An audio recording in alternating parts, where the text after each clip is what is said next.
Hello and good evening, everybody. Hello. How are you guys doing? Afternoon. I was getting really confused because I sat down and I put my headphones on and there was no music playing. Oh, yeah. And I'm used to having something playing on because I'm hosting most of the shows. Yeah, and unfortunately with Sirenscape limiting on how long a file can be, as Fox pointed out earlier to me, I was like, oh, this is gonna suck. So I'll just have to do it on my end, which I guess in a way kind of works out because that way we're not distracted while talking about lore. I don't know. The logic will Yeah, well, We're as I was mentioning, we're also in the wrong camera placements. We are? Oh, Yeah. Yep. balls. I think when I did that I am screen- Rojan Quest today. Yeah, I think when we did the when I tried to do the screen share to show you the World Anvil site, it flipped us Oh, around. it flipped. Yeah, it did. Yeah, it did. Let's do that. There we go. We're good now. We got it. Perfect. We got it. It wouldn't be this channel without camera issues. Nope, episode 1. Yeah, we that's already true. got People being muted. it. Sure, Love that'll it. happen as well. Yeah. That's true, because it did move you. Now you're where you are on my screen. You're down instead of up, so yeah, that makes it. So yeah, anyway, hi guys. Welcome to our new show called Behold Lore, where it's pretty much going to be the three of us plus a guest, if we're able to get a guest per episode. However, for the first episode, it's going to be just the three of us, where we have our two lore masters and me just being the hostess, keeping everybody on track, because I know we will just ramble on forever, which we love, but we want to actually keep a good time when it going. I did notice I was echoey. I don't know hear why it. I'm echoey though. Oh, do Sounds you okay have on my end. do you have the stream open at the moment? I do, but it's muted. Hmm. That's why it's weird. Do you have anything that is playing back your microphone audio? Maybe. Hold on. I can hear you. Yeah.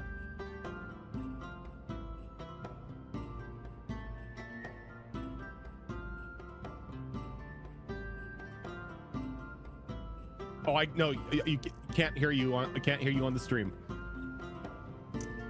Cool. All right. Well. Yeah, there is an echo there. Okay. How about now? I don't hear an echo now. Thank God. So I You're think I good. just fixed it. You're good. You on stream? Okay, cool. For some weird reason, I know I did have an update somewhat recently, and I haven't opened up my OBS since, so I think it changed my mic setting. So as soon as I changed it back, there we go. Cool. Yeah. All right. If you did that, or if you've unplugged your microphone recently, or you had a Windows update, all of that will screw it. I did unplug my microphone. Well, I tripped over it, but that'll do it. All right, that works. Anyway, hi guys, this is our new show for Behold Lore. Like I said before, it's pretty much going to be the three of us, plus a guest. We have one person lined up, but I don't want to officially announce it because we're not sure if they'll be available, but look forward to guest announcements on our social media as it happens. Rosa, thank you for that resub. Appreciate it. Oh no, it was a gifted sub. Hey, look at that. Thank you, Wisp. So yeah, we're gonna cover a lot of things, and not just in one episode. But we're gonna cover things such as world building, characters and deities, creatures and races, calendars and the astronomy that goes behind all that, behind the scene info for both the DM side as well as characters. As one of our segments when we do have guests on, we're going to be talking both lore and their characters specifically. More to come in the future episodes. And just kind of everything in between. So today we are going to talk about the world. We're just going to kick it off with the world first. And of course, I'm playing host. This is mostly Rojan and Fox that have created this. So I am here to wrangle and ask questions and kind of get more in-depth information for both you guys and me, because I want to know a lot more too. So, so let's just kick it off with just the general world and the continents that all the games are based off of. Obviously, they don't all take place on one continent. If I remember correctly, Withered Waste takes place on a different continent. Of course, No Way Out and Into the Wildlands were taking place on the continent that Destiny Forge is on, since they were like mini stories going on. But we have games that are going to be in the same world, just different places and different continents. So let's talk about that. Well, I think probably step one is saying the names of these continents. The continent that Destiny Forge, Into the Wildlands, and No Way Out, that's the other one. That's the one that that one. That one. All take place on a continent that we have been calling Talendra. And you can see that sometimes on stream while we're playing. We have the world map up, it has the name of the continent up at the top there. And the continent that Sonata is the other game that I run. Jeez, you'd think I wasn't prepared. The continent that Sonata takes place on, which is also within this world, is the continent of Akaris. Now, I'm gonna turn to Rojan here for the name of. I'm very desperately scrolling through my notes, trying to see where in the hell I wrote that down. Because of course I put it in Draconic, so it's not really something that I remember. I think it's on my Gmail drive. And I'm gonna buy him a little bit of time here. He mentioned that the name is in Draconic, and that is actually, I think, something that we're going to be talking about a lot today, or at least that's something that I want to talk a lot about today. That's going to be a big part of the timeline discussion, is why a lot of these names that we're using for this stuff is in Draconic or inspired by Draconic. You've heard us talk about world dragons a little bit previously, especially recently. And that is something that Into the Wildlands, we kind of revealed one of them. Yeah. For that area as well. Yeah, and not to dive too deep into timeline stuff already, but there have been a few reveals of world dragons and world dragon related things across all of these campaigns. Into the Wildlands, we had the dragon that was asleep underneath the continent, or that essentially was that part of the continent. That was a world dragon. And the final fight encounter of Sonata 2 against the dragon known as Korax, that was also actually one of the world dragons. And there is a third dragon currently flying around the world. You may have heard us talk about a cataclysm dragon that was created for Ravenslark, and a home game that he's running. That as well is one of the world dragons, and that was really created by excited Raven, or was that kind of a collaboration?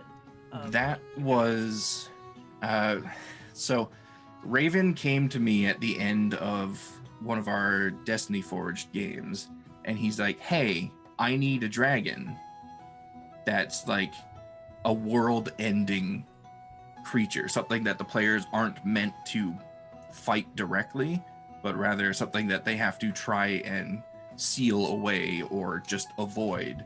I'm like, yeah, okay, I can whip something up for you. And then that was essentially the birth of that Cataclysm Dragon, which is now wrapped into all of this World Dragon lore. Then J Meister actually has a good follow-up question with that too. Is Raven's home campaign part of this world that the dragon was made for, or was it more of the dragon was made for his, but now integrated into this world? His home game is technically a part of this world as well.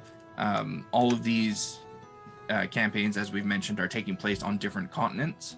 And as Raven's campaign develops and key events or just major things that happen, creatures and stuff that appear, I am prodding and poking him for that information as he writes it, so I can keep it in this world lore, because as we see with that cataclysm dragon, it is now roaming the world somewhere and can absolutely make an appearance in one of these other campaigns.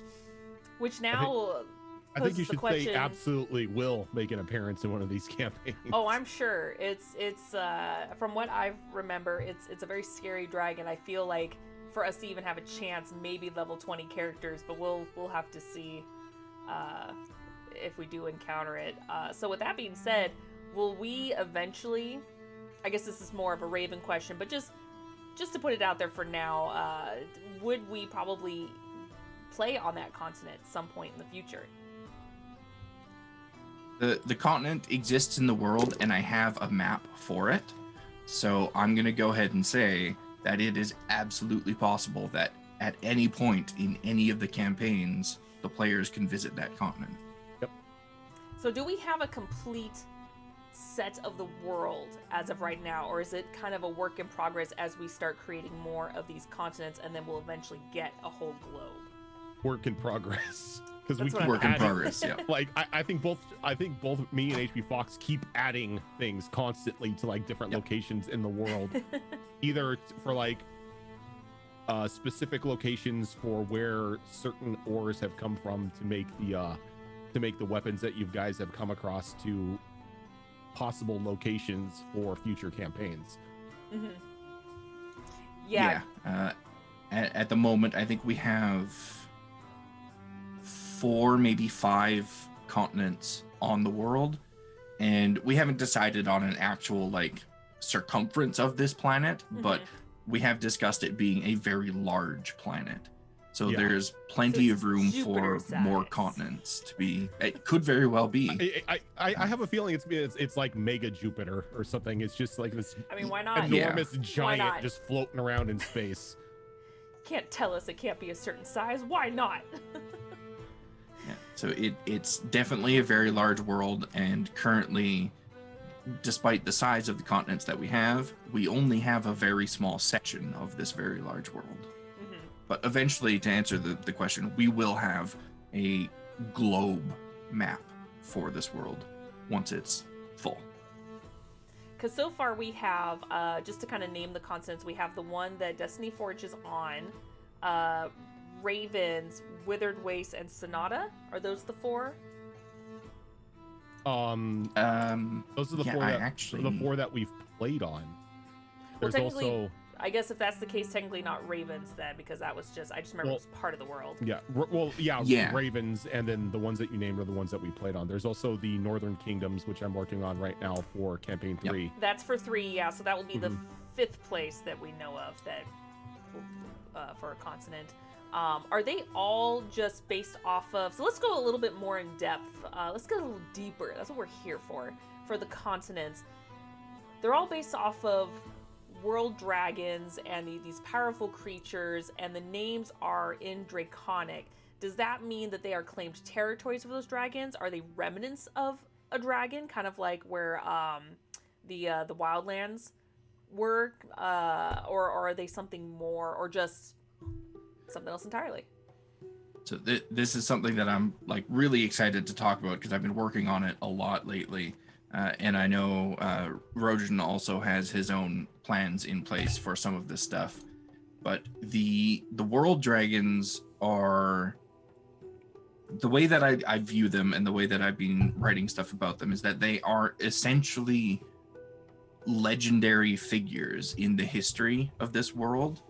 And so even in our real world legends, they start out based on fact, but over time it just turns into this grandiose story of fiction, and not all of the points and people and figures within these legends were actually there and actually happened.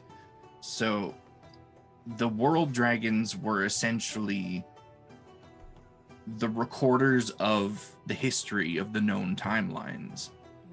But the way that they worked is that all of their stuff was just, it was an oral history. It wasn't written down. And so our known timeline starts essentially at the point where the world dragons have decided to unify the other races of the world and create societies. And from there, all of this history of these civilizations builds up and kind of takes over from the quote-unquote rule of the world dragons. And several wars and such have happened in that time period, which have built up their written history and then destroyed their written history and built it up again. So all of these stories have been told and retold many times over by the point we're at right now in the timeline. And so the name world dragon isn't necessarily a thing that's commonly known by mortals of the world, but it's told in legend, like this civilization in this part of the world was once ruled by dragons type of thing, rather than this area was owned by a world dragon. That isn't known, but dragons are a big part of the history. And so the actual territorial lines and stuff aren't known by the mortals, but should we ever encounter a figure that has been around back from that time period, such as a world dragon, or say an archfey or something that lives for thousands of years, then maybe we'll learn more specific details about that. So just to kind of clarify, the world dragons are a step up from ancient dragons, where they're more powerful, live longer. Yeah. I know they're already pretty badass, but the world dragons, are they a different form of ancient dragons, or are they above ancient dragons? They're the way that I see them is they're like the ascended. That's a good way to put it. Yeah, they're like the ascended dragons. They've cultivated enough power, or like a big enough horde to where they've gone up and they've evolved beyond what a basic dragon would be, to the point to where they could even still be alive at this point in time. But for the most part, nobody has encountered them, save for like the Calamity Dragon and the dragon who's currently sleeping over on the southwest continent of what is now the Wildlands. Which is pretty crazy that Theron discovered that, and it's probably the first group in, who knows, a millennia or even more, just to even know about it. And the only reason why he discovered that was because of Orekeeper. Yeah. Powerful weapon. And you can kind of see in these world dragons what Rojan was just referring to, at that they have kind of ascended beyond what they originally started as, by looking at like the Calamity Dragon, for instance. You can see that it has very strong ties to blue dragons, just in its coloration and the abilities that it has, but it is obviously far, far above what any even ancient blue dragon could be. And same thing with Korax, the dragon from Sonata 2.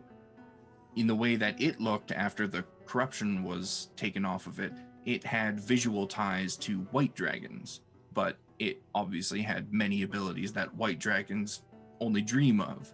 So the way that I'm approaching the world dragons that I've created is, what were they, and how can I take what they were and tie it into the lineage of what they are now. Or white dragons. We're not going to talk about that. That's for a different segment. Yeah. Going off of what Fox was saying about the history, if this last Tuesday, if you guys had spent time in the library and started going through the other novels that weren't about like your characters, you could have found history about the world dragons and what they had done and accomplished throughout history itself. If I remember correctly, I think we have access to that library, don't we? Now you do have access to the library, because you guys are now in possession of the Sister Carnage, which for all intents and purposes is a rune ship that has the ability to gate magic, to be able to slip in between different planes of existence, including the astral sea. Yeah, and similar to that, in Null Way Out, had you guys done the obelisk puzzle, it would have revealed to you some additional history about that area of the world and also the world dragons and how that ties into it. And it would have pointed you to other locations within the desert that would have had more history for you to uncover. You needed to give me time to figure out the puzzle because gnolls have short lifespans, and if it takes away a You year of your had life, I need to figure it Plenty out. of time. You guys decided to leave. It's okay. I'll wait a year. Whatever. If she's still alive. So let's back up a little bit now because we've talked about like how history has changed so much. About the dragons and how it's been rewritten and everything in between. I think it's still a work in progress, but what is the timeline? How many thousands of years has it been since the beginning that we know of? Okay, I have those numbers I prepared. was gonna say HP Fox has been plotting out this timeline for a bit. Oh, now. I have. So the known timeline of the world consists of 3 eras. There is the era of silence, the forgotten era, and the current era. And they span a total of about 4,435 years. And the end of each of these eras is marked by a significant world event. Now, obviously, the world has been around for much longer than that, but that's the current recorded history for reasons that I alluded to earlier with the wars that broke out in the civilizations and the loss of written history. So as these campaigns that we're currently playing progress, and depending on the creatures that you come across, that we come across and speak to, we may learn more about these existing eras and what came before them. Now, the era of silence, which is where the timeline starts, lasted for about 712 years. And those years, when written down, are marked with the acronym BU, which stands for Before Unification. And for the first half of this time period, the world was in a bit of a state of turmoil. And societies that we know, or as we know them, just didn't exist. But the world dragons roamed the world and basically controlled everything. And in the latter half of this era, the world dragons began to bring together the lesser beings, the other races of the world, and they formed castes, which eventually evolved into societies and civilizations. And they formed them kind of in the same way that a god gathers followers. Not that the world dragons themselves are specifically gods, but similar to that type of thing. And at that point, that's when this unification brought an end to that particular era. And then the next era, the Forgotten Era, which lasted for 2,138 years, picked up where that left off. And those years are marked with AU for after unification. I do have lots of details about these 2 eras that we can get into, unless you wanted to interject there with anything else. I I feel don't want like to start rambling. I feel like this is kind of what I wanted the first episode to be dedicated to, is more of like the world history, and then kind of separate it and break it down from there. So depending on how much we talk about it, I see no problem in kind of going more in depth with that, Okay. just to kind of learn about them. And there currently is an endpoint to history as well. That was alluded to back on Tuesday, was due to some sort of events, a certain point in time is reached, and then everything is reset, and those thousands of years play out again. And every time it happens, there are different choices that are made, and there are different branching events that happen that cause other things to change or warp, but it all comes back down to that single point of failure, to where history will reach that end point and then reset. Which is, of course, we don't know what that end point is, but it's kind of a scary thought to think that it would reset the game. It's close. It's the end point for you for history at the moment is close. Yeah, you guys are like on the sunset years of history at the moment. That's crazy. Not giving up my blade. Moving on. I'm not giving up my blade. Um, I went over the era of silence briefly, and that era in the known timeline, it doesn't have much in it because we haven't learned much about it. Is that the very first, like the That's the very earliest years? first, yeah, that's the start of current recorded history. Okay. The next era, the Forgotten Era, is where things start to get exciting. And as mentioned, this year lasted for just over 2,000 years. About 573 years into this era is where the unification of the world's races gave rise to the Forgotten Gods, which is a subject that I am really excited about because I don't know much about it. The followers of these Forgotten Gods eventually rose up and rebelled against the World Dragons. And we've seen an allusion to these gods in Withered Wastes, actually. I think while we were digging up information on the Cult of the Sleeper, the antagonistic cult of that campaign, we learned that there are sects of warlocks out in the wastes that follow some of these forgotten gods.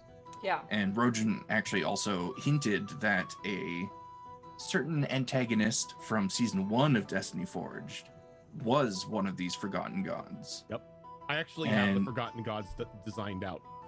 Yeah, Oh, wow. and that's one of that's like most of the information that I have about these gods is just from what we've learned as players. Right. Because the entire concept of them is Rojan's creation. And that's actually one of the struggles I think that we have in the creation of this world. It's a collaborative effort, but we also have to be really careful about the depth of what we collaborate on because we're players in each other's campaigns. Yeah. So giving too much information to each other could unintentionally could spoil something from these campaigns. But and that's something we're going to plan to do at some point as well as if a campaign ends, like, okay, Destiny Forge Season 2 done. It's like, what can we reveal that we're not going to, roll over to future campaigns? Just like, what can we let everyone know and let those little secrets out? But it definitely can be a struggle when you're both DM and player in each other's campaigns, and you don't want to spoil it. I will say that the forgotten gods themselves are not dead and they are not gone. Do you have a number you can give us? There are currently 7 that history knows of. 7. Okay. There are currently 7, and then there are a couple more that nobody knows of, and they're sort of like waiting out in the bleachers at the moment for the right time to show themselves. Oh, that's gonna be exciting. I feel like Wither's Waste is gonna reveal quite a few of them, or learn more about them compared to the other ones first. Gary is not one of them. Gary is something else. That's gonna be something fun to discover later. The only one that has been introduced so far was Zatrat, which was the old one from season 1, which was the gigantic spider creature. Which is unfortunate that we don't have those YouTube videos to kind of like go back and kind of refamiliarize ourselves with that. But that's pretty cool that it's already rolling over, and it's great. We can't explain Gary yet. Gary's still a mystery. We'll have to wait till season 2 ends. I can give a little bit of history of Gary. Yeah, Gary, do you want to talk about what we know about him and have seen of him? I could definitely. Gary is sort of like one of those old ones at home style thing, to where it's just some machination of a bunch of insane cultists actually giving life to something and begin worshiping it and revering it as their own personal god. Is this like the what are the fish poop, the Kuatoas? Yeah, it has the same effect as of Kuatoa, yes, but Gary's cultists are a bunch of just, I would say insane would be the easiest way to put it, but they're just a bunch of like insane spellcasters that Okay. wanted pretty much to create and control their own god as a means to harvest it for power. And well, things got a little weird, and Gary was made. And it backfired on them. Instead of like being able to use him as sort of a power battery, it's become this twisted sort of bond, sort of like what warlocks get when they enter pacts. But instead of just like, oh, you know, I worship you, you give me power, it's I sacrifice my sanity to you and you give me power. So the stronger you are in Gary's cult, the more insane you are. So future characters for anyone who wants to do it as a patron of Hey, Gary. if you want Gary to be your patron in a future thing, I will write up a thing for it. But Active Gary. But the higher level, the higher level you go, the more insane you start getting. That almost reminds me of the level of insanity in was it either the Cult of Cthulhu, or Cult of even Cthulhu, if you play as what is it called, the Malkavians in Vampire the Masquerade, where you're just insane, and it's just, but the level of increasing is Was that Gary was first mentioned in the beach episode. Yeah, that we found him. I'll have to refer to my notes. I can't remember which town we were, but we found him at book. It was a book of Gary. Attempted beach episode. Yeah, Gary. We ruined still it. haven't had our real beach episode You haven't had yet. an actual beach episode yet. Gary because- ruined Damn it, we will have that episode. Yep, because the Cult of Gary had a bookshop that a certain someone wanted to go into to get a book. And Zale thought And- it'd be fun. I'm gonna play a joke on Ash, and guess what? Beach episode ruined. So #blame Zale. No. Yeah. Hashtag blame Rose, because she knew how dangerous those books were, but she didn't explain it to us. She just said don't do it and expected us to listen. Well, I mean, we've told Zale many times, hey, don't eat this thing, and that hasn't stopped her. So you know. Exactly my point. I mean, this is true. So yeah, so Gary is Gary not was the one of eyeball those. thing. Gary's is not one of the big boys, No. but still very interesting. Gary is what happens when you give a magic marker to a child who wants magical power. And Yeah, unfortunately, I that marker imagine- summons some sort of horrible being from beyond reality. Yeah. I imagine Gary probably falls into a similar category as Soratiel, as like a lesser deity. They're powerful enough to kind of be part of that group of deities, but not to the point where they're really classed as a major If they were influence. if they all went to high school together, they would have to sit at their own table because they're not the cool kids. Aww. They're not So, a jock or a cheerleader. No, they're not a jock or a cheerleader. They're just that weird kid that just showed up to school. Oh, they're the drama kid. They're the drama kids. Oh, I can relate. Love it. I feel like Gary's probably a drama kid that like eats glue or something though. Okay, yeah, that's like lower. Gary's not the drama kid. Gary's just that strange kid that people don't really know what he's about. Yep. People don't want to get to know him, but they just had some rumors floating about where just like, Yep. I heard he eats beetles. It's like, Rest assured, when we get around to the topic of gods and pantheons on this show, because I'm sure we're gonna have like dedicated discussions about it. yeah. I'm gonna have a lot of questions for Rojan about the forgotten gods. Yeah, each Oh, one of they're these fun. episodes will kind of have like a dedicated topic. Otherwise, if we didn't, Yep. we would just scatter so far, it would just be ridiculous. So, So back on the topic of the Forgotten Era, during the rise of the Forgotten Gods and the beginning of the rebellions against the World Dragons, there was something else happening in the world, a certain part of the world, a force currently known as the Shadow, which was talked about in Sonata and Sonata 2, began to spread across that particular continent. And that, as well, is not a part of the Forgotten Gods pantheon, but rather something that just decided to take advantage of the state of the world at that time. And that happened about 706 years into the Forgotten Era.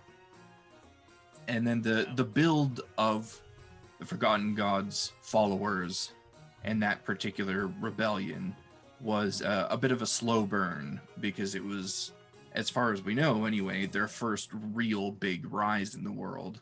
So it happened over the course of about a millennia that they built a following large enough and powerful enough that the world dragons recognized them as a threat. And in the year 1821 of that era, full-scale war broke out between the Forgotten Gods and the world dragons, which lasted for nearly 300 years.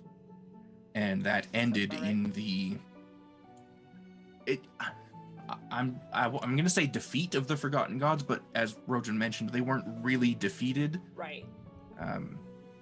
They were just not victorious in that war. And this war also ended up in basically the destruction of the entirety of the World Dragons unification efforts. And after that had happened, there was infighting between the World Dragons, indecision about how to proceed from there, and that left them in a weakened state. And at that point, some of them were forced into hibernation, such as the Calamity Dragon, which was forced into hibernation, and the rest of them elected to enter hibernation just to recuperate themselves. And that is what marked the end of the Forgotten Era. Now, so there could be a chance sometime in this world's future where those hibernating world dragons will awake from their slumber and just wreak havoc for revenge. I mean, you had the chance on Wildlands to wake one up. Yeah.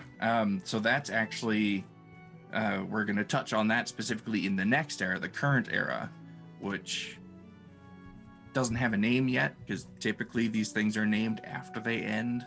I think it would be a bad omen if somebody decided to name the era before it was over. It's kind of like naming a group. Which Rojan totally gave us, and we were just like, we'll think about it. You're getting a name before this is done. I have an idea. It's not a glamorous name, but I've been sitting on a Zale monologue since well before our hiatus. So I'm just waiting for the opportunity where Zale can message like Ash or something and just be like, hey, we need to talk. And then she'll go into her big monologue. Yeah. We'll get so there. The current era, which currently is in year 1585, ongoing, hopefully, is marked by the PH acronym, which stands for post-hibernation. And as mentioned before, not too much is known by mortals of this era about the previous eras because of all the destruction, but I'm sure we'll discover more of it as it happens. So on the topic of world dragons awakening, though, a world dragon was awoken in 1336 of this era, and that was actually Korax, which you guys fought in Sonata. Mm-hmm. And another was, and that was the dragon discovered. that we fought, not the egg, correct? Yes, well, they were one and the same. Okay. That is it was like one of Korax's abilities, where he can essentially put himself into that reset state, where instead of dying, he will sacrifice what is left of his form in order to start his own cycle over again. Which is awesome. And that's what the egg was. Okay. So he was awakened in 1336 by a bunch of dwarves under Mount Beryl, which I was so ecstatic when things worked out this way, because it wasn't planned. It was just things coming together in the right way. In Sonata 1, when you guys were in Antia's room, you discovered the robe that she had locked away with a nameplate on it. And I'm kind of glad nobody put 2 and 2 together when Wildlands started, because the nameplate on that robe was Therion's mantle. And it was, now, after the events of all these campaigns, I'm saying it was something created by Therion after he got access to the Forge, because Therion is originally from that continent, from the caste of dwarves that lived underneath Mount Beryl that had awoken Korax several hundred years before. And all of this stuff just kind of wrapped together so nicely. With no collaboration between Rojan and I. It just worked out that way, and I'm so happy it did. But yeah, the dwarves woke up Korax beneath that mountain. The world dragon in the Wildlands was discovered by that crew in 15... Let's see, that happened... 15... on your notes? 80... 1584, but some of my years at the end here are not quite lining up because we were still discussing specifics when I wrote out this timeline. Well, we warned it's still work in progress. Yeah, 1584, I believe, is when that one was discovered. And the one from Raven's campaign was also awoken in 1584. So we have 2 world dragons that have been awakened, and one that has been discovered but is still slumbering. And we don't know how many there are. Correct. Okay. And just to kind of help people out too, because I know you guys, I'm sure you guys have talked about this, just to help out for the campaigns, both current and in the past. What is the timeline as far as like the order? Like, is Sonata first, like 200 years ago, and then it's so on and so forth? I can't. So that is something that I do have on the timeline. I can't go into detail of that because it is massive spoilers for one of the campaigns.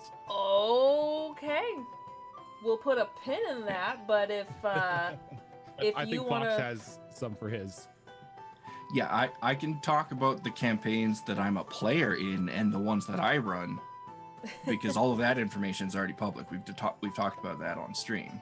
Yeah. So we have talked about Withered Wastes being 20 years prior to Destiny Forged. So Withered Wastes would be starting in or around 1563 to 1565 is the start of that one. Destiny Forged and Sonata began in the same year, which was 1583. Okay, so Sonata's in the same year. Yeah, and Sonata 2 happened in 1584. Okay. And then into the Wildlands and No Way Out is 1585. Okay. Very nice. Yeah, because we've had, I think for Destiny Forge Season 2 has been roughly 2.5, almost 3 years in game time. Yeah, I think we're approaching 3 years. Because we had the 1 year time skip, but we had roughly a year for before that, and then I think we've calculated it's been about 5 months, 5.5 months so far post year skip. Yeah, post time skip, you travel for about a year and a half. Okay, yeah, so we're coming up on 3 years then for in-game timeline. Okay. Yep. We'll have to plan birthdays and everything too. Like, we have actual birthdays for our characters. That is something I need to get information from everyone about for all of the characters that you are currently playing, because of the World Anvil stuff, I'm going to be putting up all the character information on there so people can reference it. Yeah. So yeah. And that's Yes. something too that I think that should be our next episode too, is talking about calendar and the astronomy and everything behind that. That way we can go more in depth about days of the week, the months, how many days are in a year, Yeah. the seasons, all that stuff, because I know that will take some time. Yeah, and quick note on that. There are 14 months in the year. We can explain why later. But there are 14 months in the year, and Destiny Forged currently has 5.5 months left in the year 1585. So we're really close to 1586, which would be approximately the third year of the campaign. Mm-hmm. Yeah, because I remember we kind of mapped that out. Well, you guys more, but kind of mapped that out, which was really cool. And again, we'll talk about that next time. But so what we should probably do, just to kind of expose it to everyone else, is once we kind of have, hey, this many years in this era, this many years in this era, we should put it in our, oh gosh, I'll have to check the section where we have all the custom made stuff. Yeah. Oh gosh, what's that called? That's the, oh, why can't I find it? Or maybe I hit, nope, material plant, no, it's in, yeah. Was it tabletop stories? No. The armory? It was the armory. I don't know if we want to rename it or just add a new one, just to kind of just put in the lore that we can tell and expose. That way, if anyone wants to go back and look at timeline stuff, it would be just kind of interesting and fun for everyone to kind of go back and reference that. So, And the cool Yeah, thing and is, I do. once we ahead. get the Anvil site running, there is a timeline section on there that we can chart everything out. which is amazing. So that's something you've been tackling Yeah. within the last week too.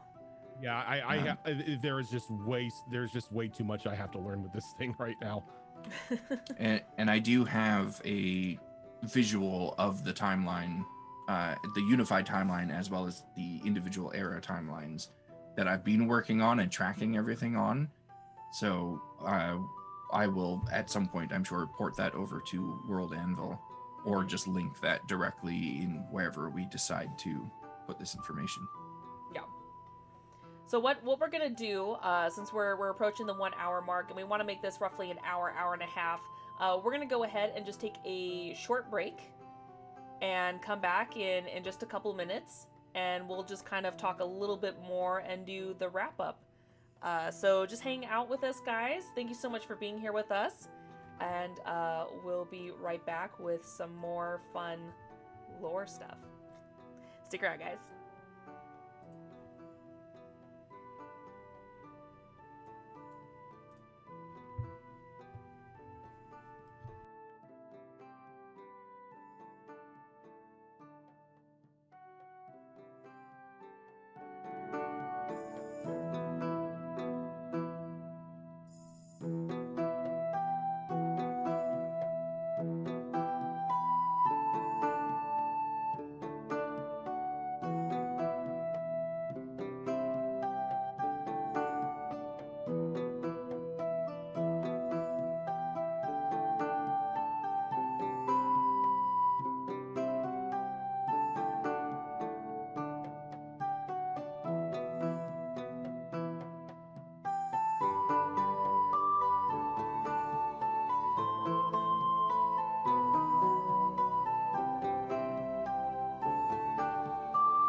All right, we are back.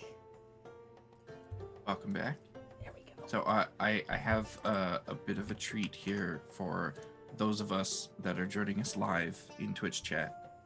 I uploaded the visual timeline that I have been using for my own reference to my GitHub, and I will drop the link to it in chat here so everyone can take a look if they want to.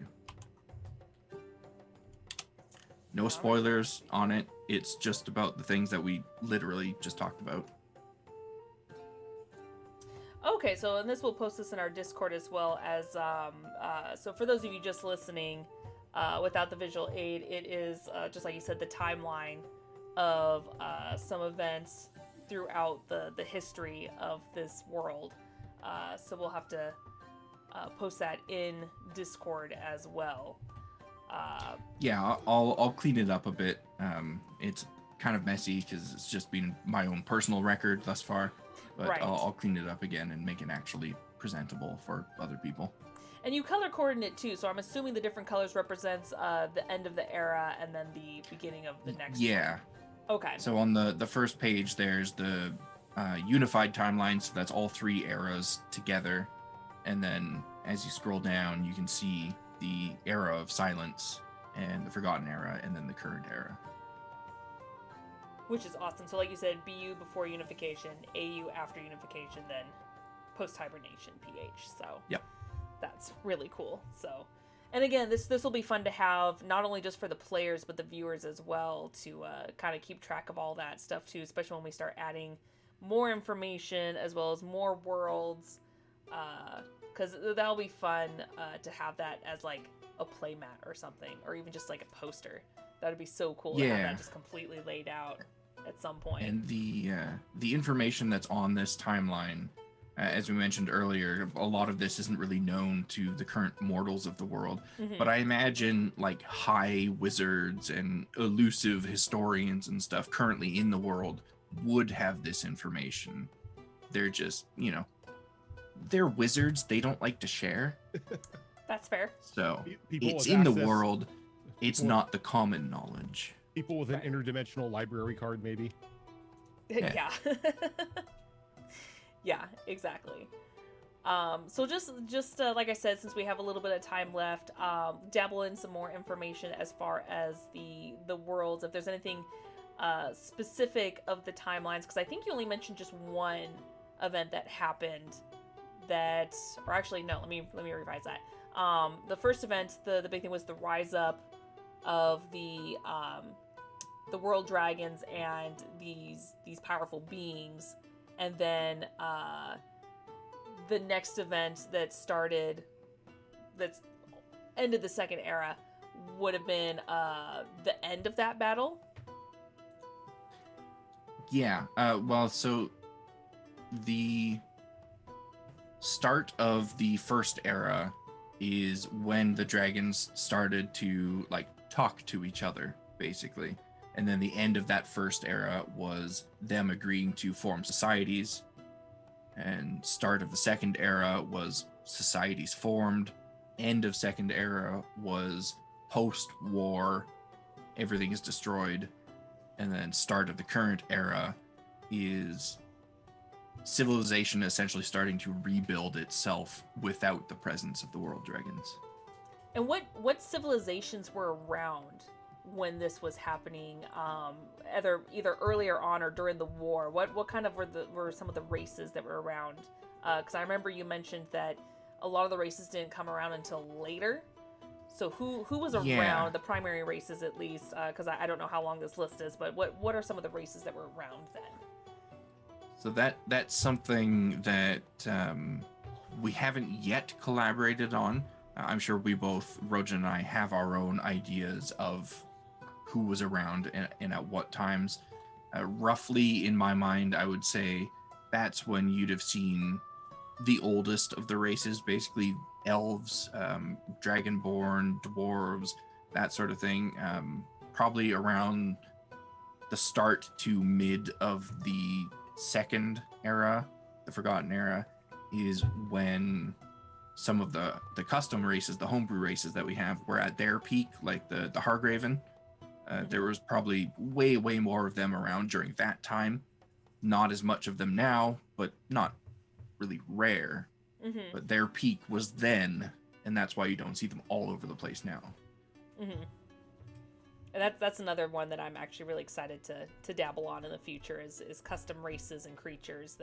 That's pretty exciting. I'll look forward to that. But to give a bit of a history, campaign 1 started and ended in 1183. Because so it's way older. It's way older, yes. Yeah, it started in 1183 with Zatrat being awakened, and then it ended in 1183 with Zatrat being subdued once again. So doing some super quick math, that was roughly 700 years ago. I can tell you. Because I cannot math. Oh God, now I wonder like years. how many 400 years ago. 400 years from the current 402, but yeah, from the current or 400 years details before the start of Destiny Forged. Got it. Okay, so now it's like, oh God, where is season 3 gonna take place? Like, how is that gonna? Yeah, and like campaign 3, I have so much planned for it. I feel like a lot of that campaign's position in the timeline is going to really depend on how what you do season 2 ends. I figured as much. Yeah. But just touching on campaign 1, as Aaron mentioned, our hellscape was only 1 year. Yeah, because if you remember, it was only 1 year in that plane. Yeah, because if you remember, we as characters probably experienced many years, but in so many planes, hopping constantly from one to the other. Because you guys were technically put into a training simulation, if you want, by Null, who is is pretty much this world's version of Q from Star Trek. Hyperbolic time chamber?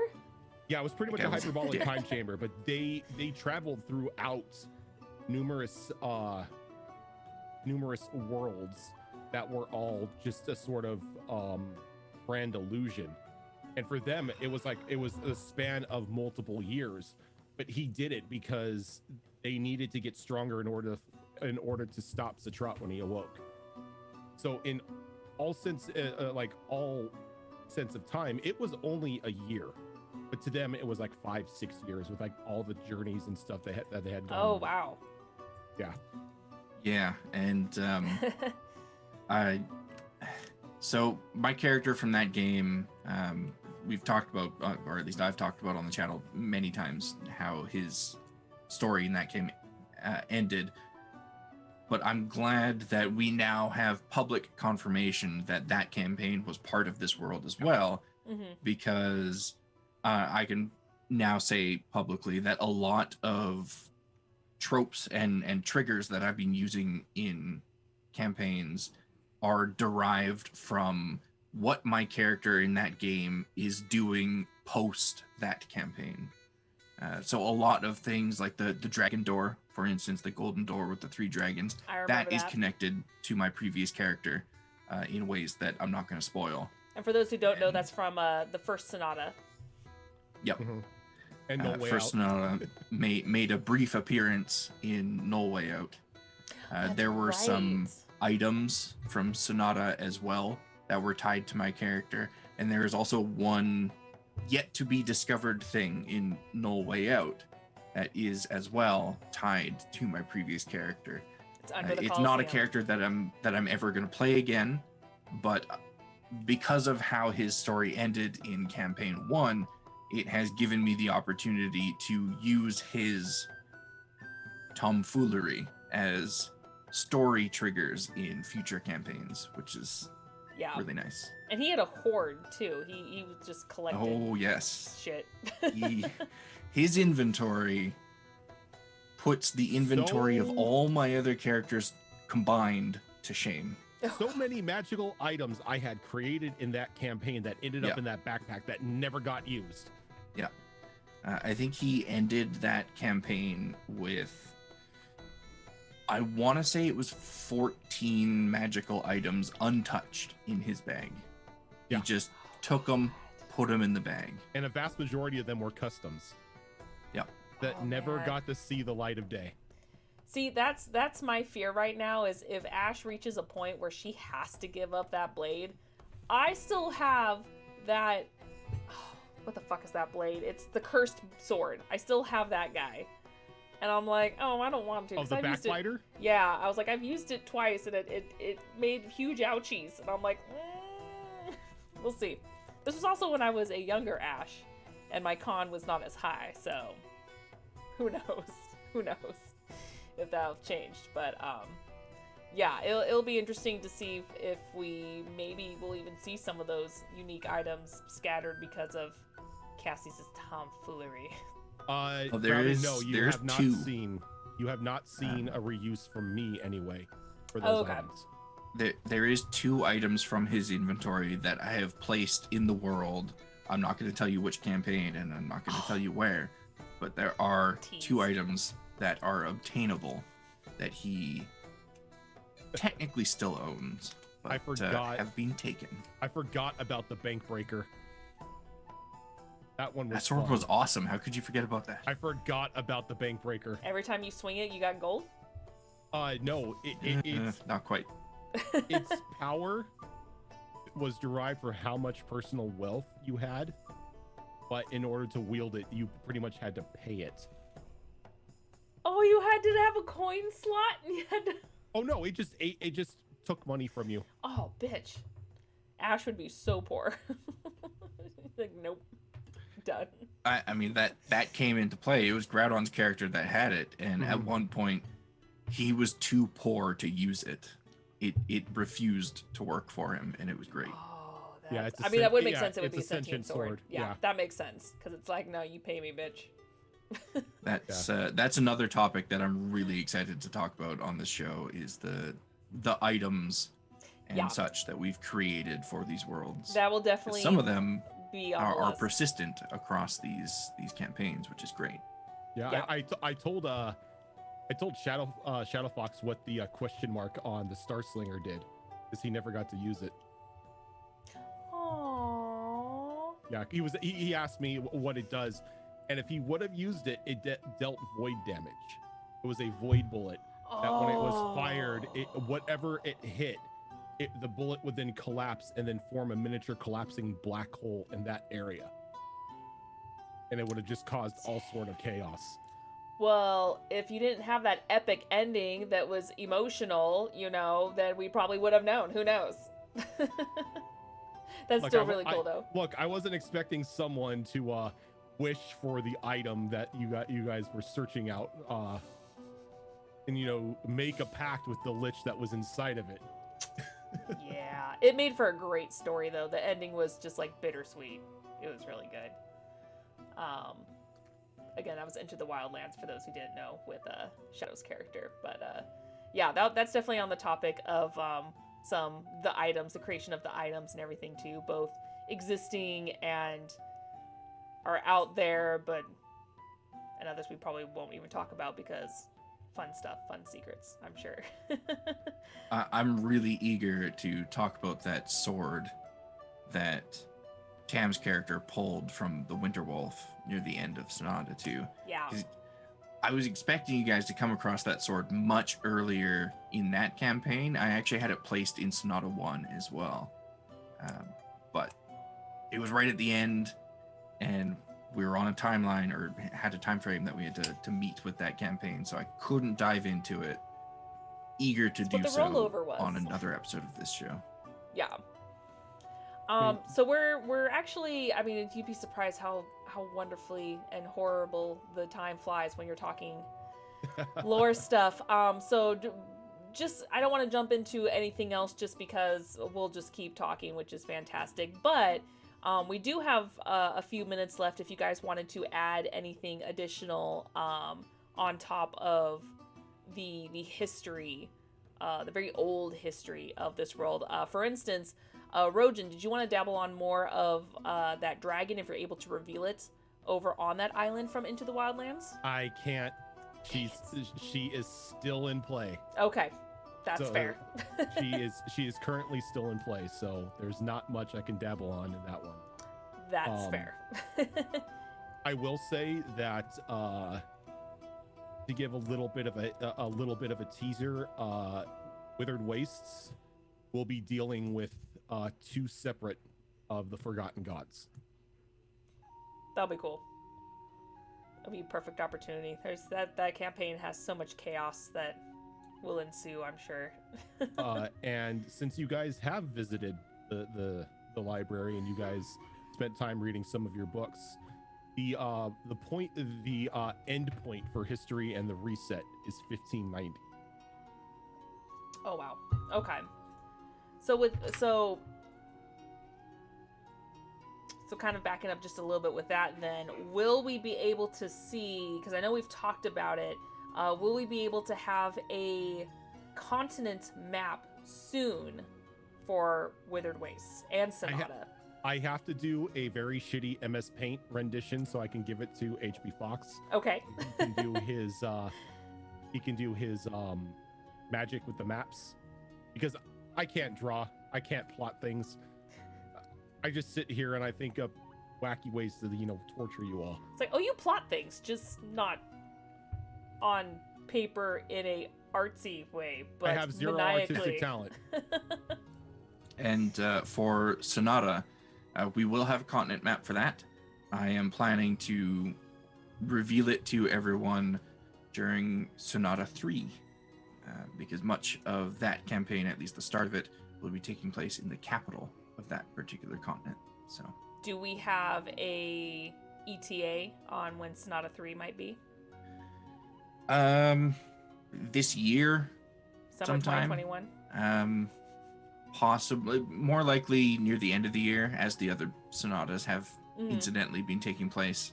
I think once No Way Out is finished and Mass Effect starts back up, I'm going to dedicate most of my energy to our Things from the Flood campaign. Yes. And once I have that all written out, then I will be looking to set a date for the start of Sonata 3. Which will be exciting. Yeah, that's just a quick note on that. I'm definitely antsy to get back to Mass Effect. It's just hard to play the DM side when baby keeps getting up.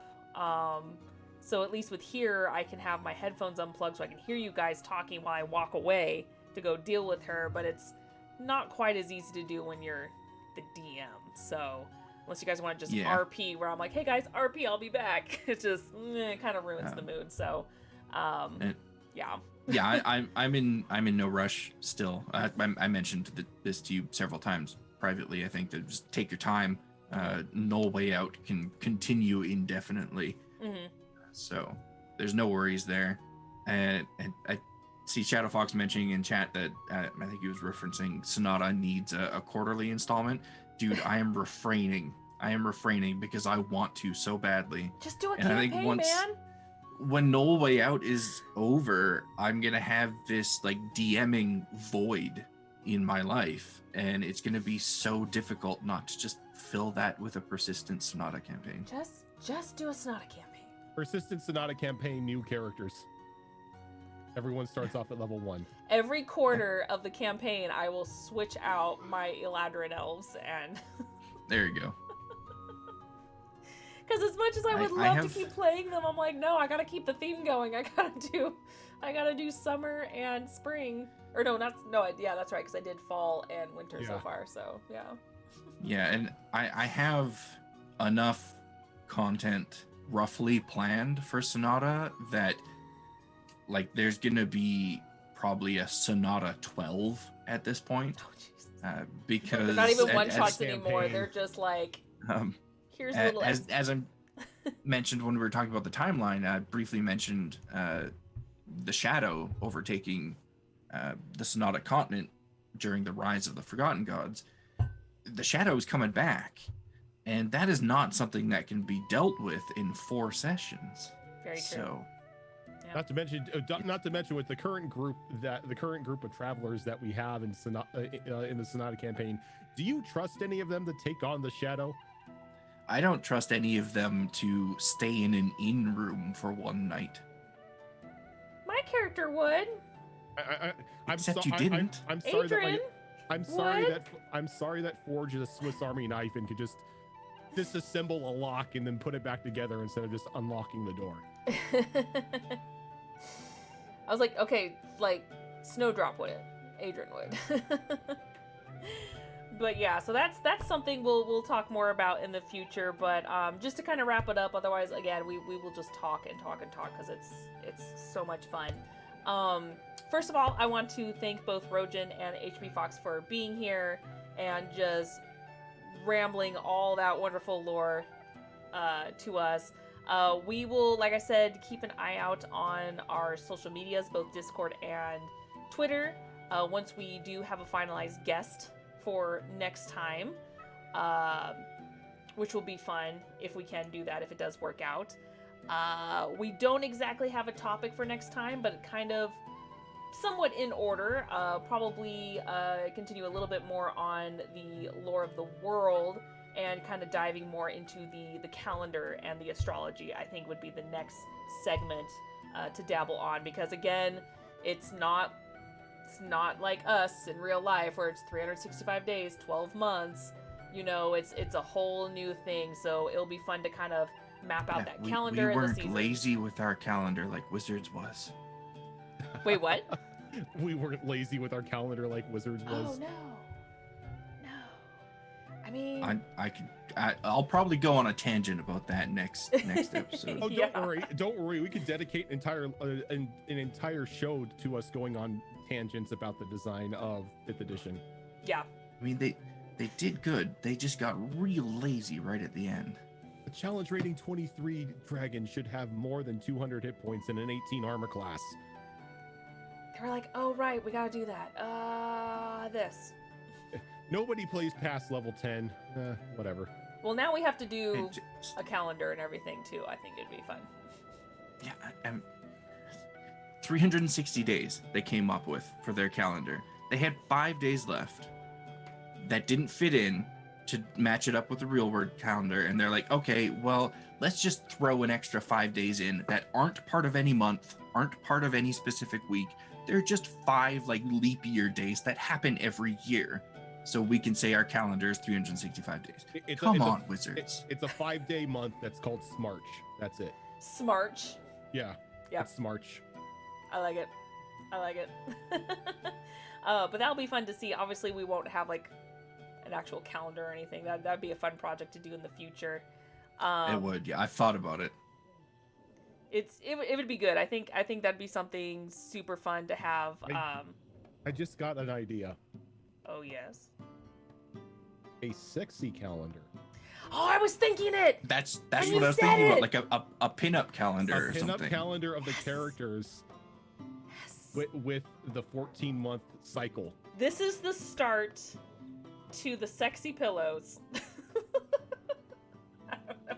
But that's the difficult part now, is now we have to be like, what 14? Because obviously there's way more characters than 14. So I don't know if we want to do the OGs, mix them up, just do NPCs. Nobody says it can't be group shots. True. True. Putting a pin in that one, so. Yeah, More to there come next are. session. I already have ideas. Yep, same here. and then the ones who don't make the calendar get put on the pillows. Exactly. Or you know, Business side, sexy side. or sexy posters or something. Pinup poster. Pinup posters. There we go. But that's more to come in the future, guys. I'm trying to imagine a sexy snit. You know, there's kobold love out there, so, you know, we don't discriminate. So thanks again, everybody, for hanging out. Again, we are planning on having a guest next time. We just don't know who as of yet. We'll have to wait till we get a little bit closer. So for this new show, it will be once a month. It is going to be the first Saturday of every month. So we will not see you again until May. I should have had this open and ready because I should have. Oh, May 1st. Look at that. May 1st. Is it May Made it 1st? easy. It is May 1st. Nice. First All Saturday right. is May 1st. Wait, Nailed hold it. on. So next week is us on Withered Waste, right? Yes, next week we have Wither's Waste, and then we have, of course, Destiny Forge is back. We have No Way Out. So of course we just are adding on to our other many glorious shows. It's just you'll just see us once a month. That way we can kind of build up a lot of lore and then just dump it all on you guys for the hour and a half of our segment. I was looking at the calendar to make like trying to see if like there was going to be a time when if like May 1st we would have to double up on the streams to where like we would do Withered Waste and come in for this, but it looks like this it's another Wayward Wanderers episode. Well, that works out. First. Yeah. Well, that's actually kind of a good thing too, is it doesn't interfere with any of those. Just like you saw today with Wayward Wanderers, you had a little bit of a break before we did this, so it will. I know normally we do stuff at like 7:30 or noon. It's just easier to do 5:30, just like a nice lull in the evening for an hour, hour and a half. So it won't interfere with either of the games, which is really nice. And if you miss it, we'll have it up on YouTube. We are also going to get together a podcast version for everyone to listen to, so you have multiple platforms to listen on this. We will have that link and everything ready once we get that up and running, because I know HB Fox is working on that. Usually the very first episode of an audio show takes a while to upload to all the various services, but once that first episode is live, every subsequent episode after that usually happens like within an hour of it being uploaded. So it'll go up rather have quickly. those links when they're available. Yeah. There is one thing I do want to bring up with all the work that we've been doing for Extra Life, and thanks to our amazing community and donations that we got at the start of the Tuesday show, we are now over $1,000. And it's only the Nice. beginning of the 4th month. Yep. That's So you guys amazing. are absolutely amazing. I'm setting a $1,500 milestone when we hit 15 or 1,500. We are going to do a community built monster. Oh, that'll be fun. I am going to open up different polls and everything for the style of the monster, you know, its type and everything like that, and I will build a specific monster for the community that everyone can use and that will make an appearance in one of the games. Do we want to have a special show to kind of set that up so everyone in chat can start doing that, as well as anything put in Discord and everything else? Yeah, definitely. It will be something that, like, once we get like the Discord feedback and everything, we get the core set out for it, then we can do a creation stream and shape its lore as to why it's here, what it does, and everything like that. That'd be great. Yeah. Who knows? Maybe we even have time, depending on where that falls. Maybe we can even do it on here as a special segment. But we'll kind of play that by ear as far as what happens in the Discord and people getting involved and then starting to shape and mold this interesting creature. Yeah. So that'll be exciting. So thank you guys so much for all your love and support. We really do appreciate it, and we really appreciate you being here for our new show. So like I said, just keep a eye out on our socials to see what our upcoming guests are. We'll also kind of do little friendly reminders of like, hey, next segment's going to be this, just to kind of keep you up to date. Otherwise, we will be back here on Monday with some more No Way Out shenanigans, followed by Destiny Forge the following day. And then, as we mentioned before, this next Saturday will be Withered Wastes. So until then, you guys have a wonderful evening, and we'll see you on Monday. Bye, guys.